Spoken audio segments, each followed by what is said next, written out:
Olá, pessoal! Vamos iniciar mais uma aula.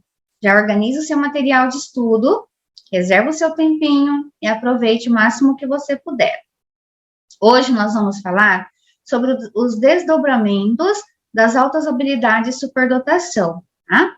Que tipo de desdobramentos são esses? Vocês irão verificar no decorrer da nossa aula do que iremos tratar, do que iremos abordar, né, o que esses conhecimentos eles vão nos proporcionar para agregar ainda mais com a nossa prática pedagógica, ok? Então, a intenção inicial, quando a gente fala dos desdobramentos, é de compreender de que forma se institui determinada discursividade acerca da temática das altas habilidades de superdotação. Olha que legal!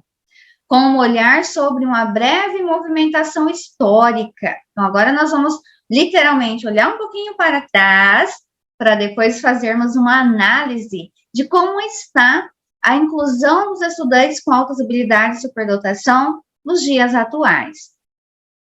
Nesse viés, nós vamos fazer uma breve movimentação histórica. Nessa movimentação histórica, nós vamos evidenciar alguns elementos políticos, alguns elementos sociais, econômicos, que, de certa forma, influenciaram de forma inquietante na trajetória da educação, ok? Uma vez que nós sabemos que as sociedades disciplinares veiculam uma forma de poder ligada ao trabalho, às diversidades escolares e capitalistas. E estes dispositivos, eles tendem a assegurar a ordenação das multiplicidades humanas. Olha que interessante, por isso que a gente precisa, às vezes, retomar alguns pontinhos históricos para a gente poder compreender que tipo de educação nós estamos vivenciando. E é profícuo destacar que o objetivo é promover os desdobramentos sobre as altas habilidades de superdotação. Elas não surgem no viés de trazer uma série de elementos históricos, né, de forma linear, bonitinho.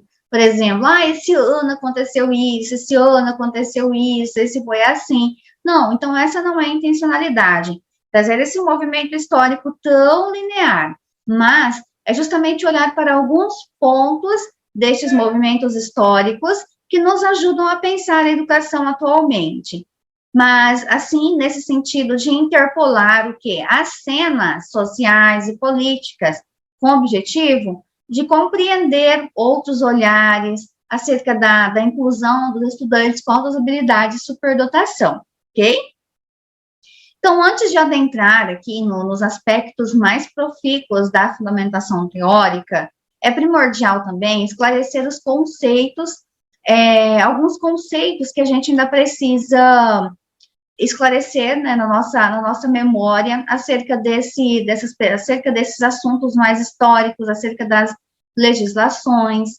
E aí, eu trago para vocês agora um olhar de outros países. E dentro desse olhar, eu trago também aqui a autora Pérez, que foi onde eu fiz grandes leituras para poder entender um pouquinho desse percurso. Por isso que hoje eu quero compartilhar com vocês, que eu achei muito interessante. E aí, nessas leituras, nessas viagens históricas, nós compreendemos, ou seja, é possível compreender que os estudos relacionados com as altas habilidades de superdotação, eles iniciaram no século IV a.C., em Esparta. E lá nessa época, né, nesse período, os meninos que apresentavam altas habilidades de superdotação, em habilidades militares, eles eram motivados eram motivados a desenvolver as artes, a luta e a liderança. Daí vocês já imaginam, por que eles eram motivados a isso, né? Quais eram os interesses que estavam por trás de toda essa valorização? E aí uma observação bem interessante também, que eu fiz quando tive contato com esses conhecimentos, foi o que aconteceu com as altas habilidades de superdotação na China. Olha só, gente, é bem legal a gente olhar para esses outros países. No século VII. Então, nessa época, nesse período, havia uma valorização de crianças e jovens talentosos, E, pois, né, as crianças que eram consideradas como prodígios, elas eram enviadas para a corte. Por que elas eram enviadas para a corte, lá na dinastia, né? E seus talentos eram reconhecidos e cultivados. Por quê? Porque as pessoas tinham interesses naqueles que tinham altas habilidades por dotação. Então, nenhum desses benefícios foi realmente em favor de ajudar a pessoa a ser melhor, de ajudar a pessoa a se compreender e crescer. Mas todos esses mecanismos que foram propostos para as pessoas com altas habilidades por dotação tinham o quê? Segundas intenções. E aí outra observação também feita é que nessa época, lá na China, os chineses, eles identificavam os estudantes com altas habilidades por dotação com base em 4 princípios, que eu vou trazer para vocês agora. 4 princípios. O primeiro, eles aceitavam o conceito de superdotação como talento múltiplo. E daí, por eles aceitarem esse conceito de superdotação como talentos múltiplos, eles valorizavam o quê? As habilidades. Que tipo de habilidades eram essas? As habilidades de comunicação, as habilidades de liderança, as habilidades de criação, as habilidades de imaginação, as habilidades mais voltadas para a área acadêmica. Olha para vocês verem, eles aproveitavam.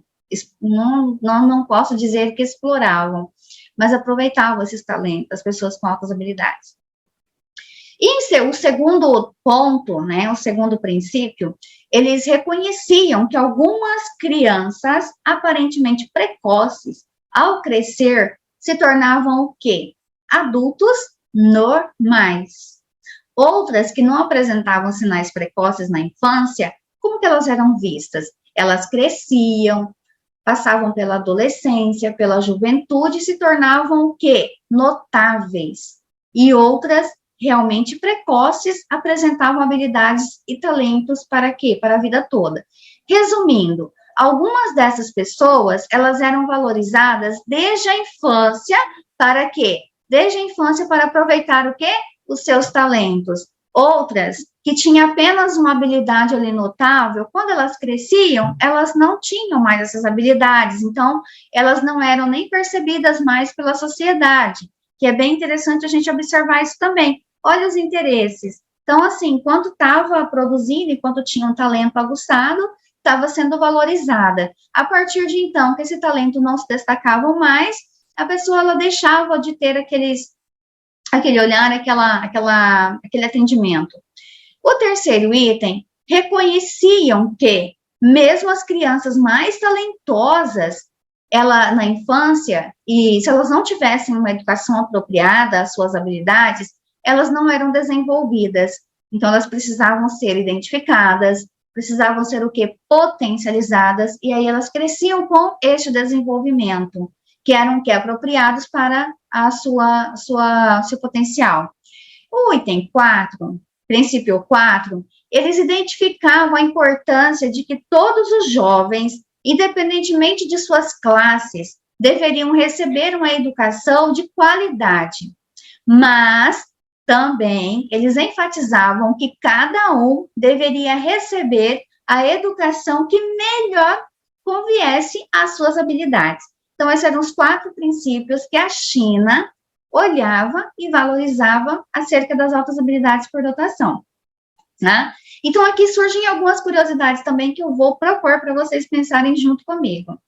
Qual é o olhar dos chineses para o diagnóstico? Será que a prática do ensino independe do documento? Que a China, até nos documentos que eu li, não via muito essa questão do diagnóstico, era mais na questão mesmo do potencial. E me surgiu essa dúvida. Por isso, eu trouxe aqui para compartilhar com vocês também.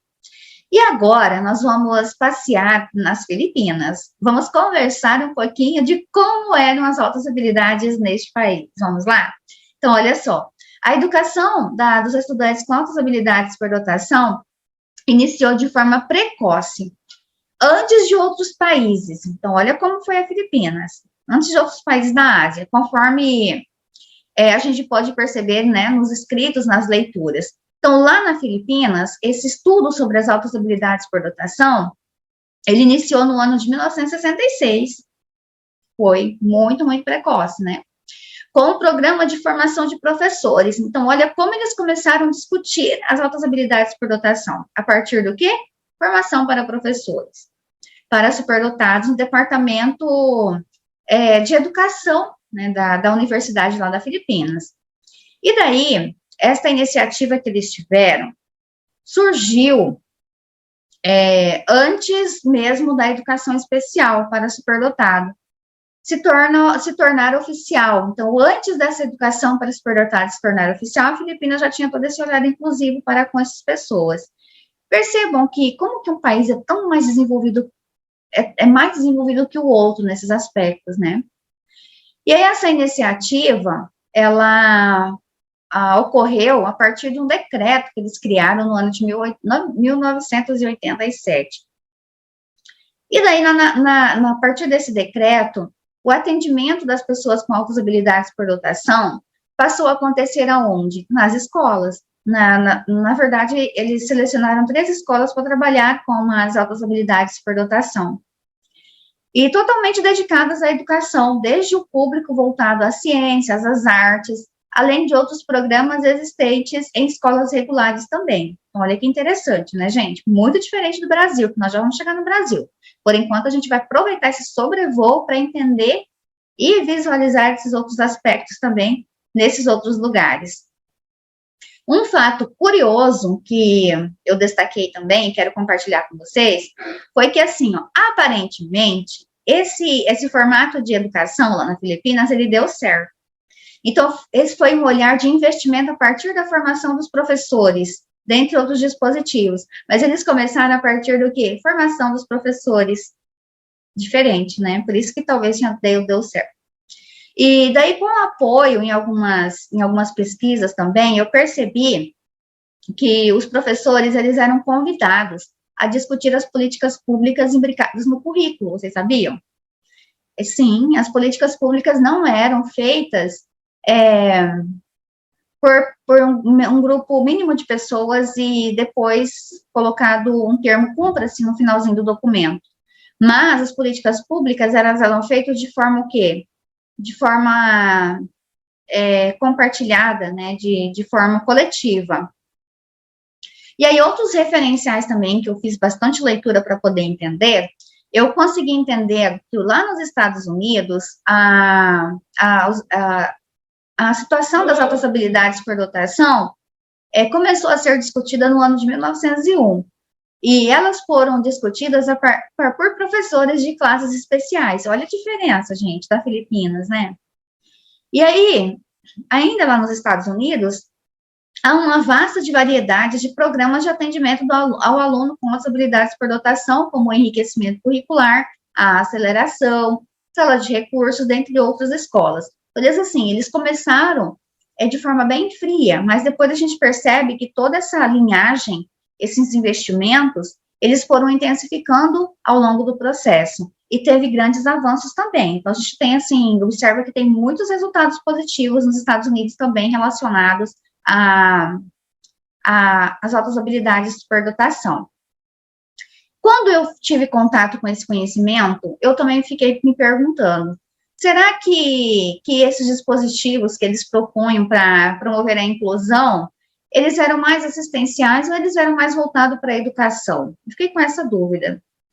E também eu andei pesquisando, né, lendo, refletindo, porque é bem curioso a gente passar por esses percursos, na Coreia, como a Coreia visualizava as altas habilidades de superdotação. E lá na Coreia, a educação dos alunos com altas habilidades de superdotação, ela se tornou prioridade, vocês sabiam? Para o governo coreano? E isso aconteceu no ano de 1970, para vocês terem ideia. Já um pouco mais adiante, aproximadamente lá pelo ano de 1985, criou-se no país a primeira escola superior. Essa escola era voltada para a ciência do superdotado. Olha que evolução, né? E o atendimento aos alunos com altas habilidades de superdotação nesse país, ele é composto de 3 ofertas. A primeira, nas escolas especiais. A segunda, em programas de enriquecimento extracurricular. E a terceira, competições de matemática, ciências, português, todas essas competições, elas surgiam para quê? Qual era o objetivo deles trazerem competições? Para potencializar e encorajar a inteligência e a criatividade dos estudantes.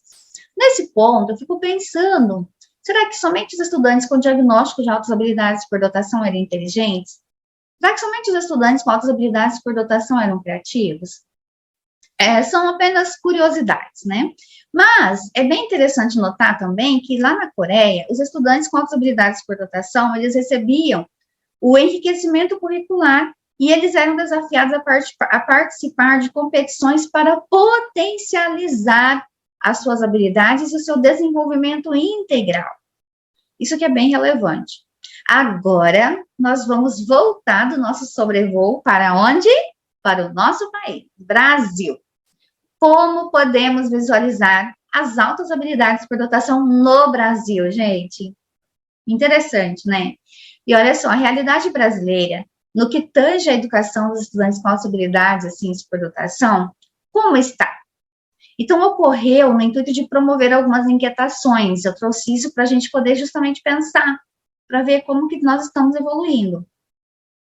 E de forma dessemelhante, muito diferente, né? A realidade dos países anteriores, que eu já mencionei para vocês, a educação dos estudantes com altas habilidades por dotação no Brasil ainda passa por muitas barreiras. Novidade, né, gente? Novidade. E muitas barreiras e limitações. A temática, ela vem sendo, assim, muito discutida, ainda bem, pelo menos as pessoas estão fomentando, tentando fazer alguma coisa. E desde a década de 30, mas os avanços ainda continuam o quê? Morosos. Então, de acordo com a Helena Antip, que é a criadora, idealizadora da superdotação, e foi ela que trouxe a superdotação para o Brasil, nós podemos perceber que o interesse que ela trouxe foi do quê? Foi de organizar programas educacionais para o superdotado. E essa organização que ela propôs aqui no Brasil, no nosso país, ele teve como trabalho, começou em 1929. E aí, o que mais chamou atenção, assim, nesse trabalho todo, foi que as práticas elas eram voltadas para o aluno que se destacava nas suas potencialidades superiores, a quem preferia chamar de bem dotados. Então, esse era o termo que era utilizado para as pessoas com altas habilidades por dotação aqui no Brasil, os bem dotados. E esta educadora, ela também fez várias publicações. E dentre os livros que ela publicou, nós temos como destaque os primeiros casos de supernormais. Olha o termo que ela usava, supernormais, imagina. Que foi uma campanha feita pela Pestalozzi em prol do bem dotado. Isso aconteceu em 1942. Então, é possível perceber que a influência de Helena, da idealizadora das altas habilidades no Brasil, ela foi muito importante no reconhecimento das políticas públicas que asseguram os estudantes com altas habilidades por dotação. E o resultado do esforço dessa pioneira culminou no quê? Na criação da Lei 4.024, do ano de 1961. Lei de Diretrizes e Bases, com o artigo 88 e 89. Se vocês pesquisarem, vocês vão encontrar isso também. Os quais tratam especificamente dos estudantes excepcionais. E aí, depois, nós temos, né, a LDB, que é a número 9394/96, lá no artigo 58, no seu caput, retrata a contextualização da educação especial, como modalidade de educação escolar para os estudantes com deficiência, transtornos globais de desenvolvimento e altas habilidades por dotação, né? E aí também nós temos vários materiais disponibilizados pelo MEC que tratam dessas políticas educacionais. Vou deixar para vocês pesquisarem também. Para quem ainda não teve contato, eu vou deixar o link da CESP, que é uma antiga secretaria da Educação Especial, e lá tem muitos materiais muito potentes que vão te ajudar a pensar ainda mais acerca desse problema, acerca dessa problemática, acerca dessa temática. E aí, nessa sacudida, eu começo a conversar com Michel Foucault, e aí eu começo a me perguntar se esse ou aquele enunciado satisfaz um critério de verdade, se esta ou aquela lei nos satisfaz dentro do critério de verdade. Mas, se sim, perguntar sobre como estabelecem esses critérios de verdade. Se eles não satisfazem, como que eles estabelecem? Por que eu estou falando desses critérios de verdade? Critérios de políticas públicas, que hoje a gente precisa problematizar isso ainda mais. Talvez elas estão muito naturalizadas. E por elas estarem o quê? Naturalizadas, muitas vezes elas não dão conta de atender a especificidade desses estudantes dentro da sala de aula, não é mesmo, gente? Vocês concordam comigo? Mas vamos lá.